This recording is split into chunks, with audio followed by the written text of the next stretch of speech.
Doctor Mohammad Yunus হতাশা ব্যক্ত করেছেন, কারণ হচ্ছে যেই প্রতিশ্রুতি নিয়ে উনি দায়িত্বে এসেছেন এবং সেই সময় আমরা যেহেতু আন্দোলনের প্রতিনিধি ছিলাম, আমরাই ওনাকে আহ্বান করেছিলাম গণঅভ্যুত্থান পরবর্তীতে একটা নতুন বাংলাদেশ গঠনের জন্য। এবং শুধু ডক্টর মোহাম্মদ ইউনূস বা এই সরকার নয়, সেই সময় যারা আমরা আন্দোলন করেছিলাম, ফ্যাসিবাদ বিরোধী রাজনৈতিক দলের নেতৃবৃন্দ সকলেই কিন্তু সেই প্রতিশ্রুতি জনগণের কাছে ব্যক্ত করেছিল যে একটা নতুন বাংলাদেশ এবং সেটি সংস্কারের মধ্য দিয়েই নতুন বাংলাদেশ পাওয়া সম্ভব।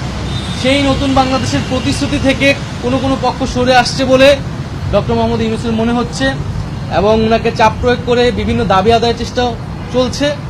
এর ফলে আসলে এইভাবে ওনার পক্ষে কাজ করা সম্ভব নয় এবং সংস্কার বা পরিবর্তন আনা সম্ভব নয়। তো সেই জায়গাতে উনি হতাশা ব্যক্ত করেছে। আমাদের জায়গা থেকে আমরা বলেছি যে কোনো রাজনৈতিক দল নয়, উনি যাতে জনগণের প্রতি, গণঅভ্যুত্থানকারী ছাত্র জনতার প্রতি কমিটেড হন এবং সেই জায়গায় কাজ করতে উনি ওনার দৃঢ়তা ব্যক্ত করেন।